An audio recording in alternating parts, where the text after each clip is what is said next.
What's going on, everyone? Welcome to Movie Emporium's movie review of The Cursed. This is a new film from director Sean Ellis. Now, before we begin, if you like this channel, awesome. Hit the subscribe button to join Movie Emporium. Hit that notification bell at the top to find what's coming next. If you like this video, awesome. Hit that like button as well as commenting below any video that you watch, including this one. So The Cursed is a film that's set in the 19th century. It's about a small town, I believe in England, at least it seems like England, where an incident happens, which I won't spoil, but basically they are cursed with a monster that keeps attacking them. In the process, like something similar to a virus, I guess you could say, that when the monster attacks them, it spreads from person to person to person. Now, with that said, they bring in a form of scientist played by Holbrook, who in essence has to figure out what is going on, who is this monster, and why is it affecting this town. The thing is that if infection, the reason for that would spoil the whole entire movie, so I won't give it away and so on and so forth. And so for this film, The Cursed, I'll be fairly honest, I actually completely forgot this film was coming out. I knew there was a film called The Cursed coming out for February 18th in the theaters, but when I went to request this movie as a screener for review, I realized that I had almost seen this film like a year prior, and the reason for that is this film was under a different name at Sundance 2021, where I saw like 12 different films at that festival. This was one of those films which actually went under the name 8 for Silver. I didn't purchase a ticket for because I just felt overwhelmed with how many I already purchased. So I'm like, you know what, I'll wait till it comes out. And I read the reviews. They were pretty strong for what they were worth, but I completely forgot about this movie. And then it came under the pseudonym The Cursed. And I'm like, okay, here's a random horror film. And I watched it and I was like, this movie seems really, really familiar. Where do I know this film from? So I went to the Wikipedia page. I went down to the production notes of it. And then I realized it was 8 for Silver, and I realized I could have seen this movie like a year prior, so that's a little bit of a sad note, but here I am, I'm officially being able to watch the movie. But I thought that was kind of funny that, you know, sometimes those movies take forever to come out from Sundance, so films in 2022, you might not see it like 2024, it's just how the thing works. But I finally got to see this. Like I said, the earlier reviews were pretty strong, and here it is finally releasing to everybody in the crowd, in the theaters, and so on and so forth. And so with that said, my official review of this is I really like this movie. It's a pretty decent little horror film. It's a film that's very atmospheric, which I give a lot of points to. It has interesting performances, to say the least. They're not great performances, but Holbrook and the rest of the cast do a pretty competent job of being scared and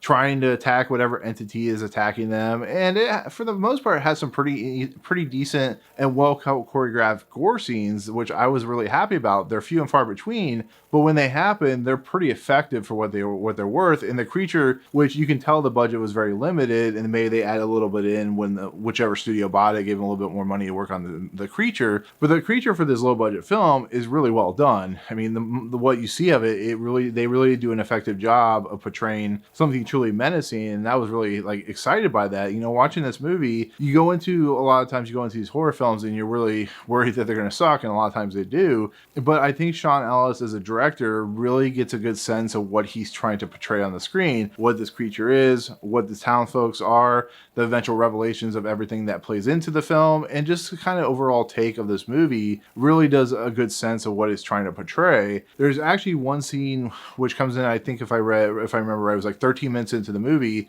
where it's just a wide shot of a particular situation, and it's actually kind of one of the most unnerving things that you'll see in the movie, because it's just like you just cannot stop watching it, but it's very, very disturbing in its own right. And then what happens later on after that effect is even more disturbing and more, you know, it's more effective in its nature of being a horror film. And yeah, it's a movie that really envelops in the atmosphere. It feels like The Witch or The Others or even Hansel and Gretel, which I don't know how you feel about that movie, where the fog really gives you an uneasy sense, similar to like Sleepy Hollow, where the dark grays and blacks and whites really just encompass this uneasy, very claustrophobic feel that when, you know, something starts happening, you really can't get a sense of your bearings, I guess you could say. And so it makes it for a very effective thriller as well as a very effective horror film. You know, that's what I love about like the Hammer style horror films and like those films that take place in like the 19th century. They can get a real sense of just like using the land and using the area around them to effectively give you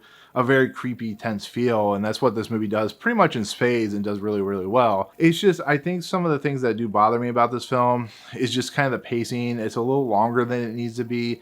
I think some of the stuff and the kind of the motivations for some of the characters are really kind of stereotypes and really just kind of been there, done that before. but I think the good mostly outweighs the bad. I think this movie could have been like 20 minutes shorter and been just fine. But I think the payoff, which can feel a little convoluted and confusing, really, if you think about it, it does work. And how this movie progresses and how the creature works and how everything about this town and their eventual revelation kind of just works in a pretty good realm. I think it's just a fun, entertaining film. And like I said, I completely forgot about this film, so I was even happier to know that this was a film that was actually getting pretty decent reviews. So a horror film that's coming out in February, right after Valentine's Day, I think this is a pretty good win for for horror films in general. So overall, I like this movie. I think it's fun. It has some problems, but I think overall, this is a good monster film. This is a good horror film, and it is a good film. It's a good movie about human nature and how we do things and what we believe maybe not the right thing. So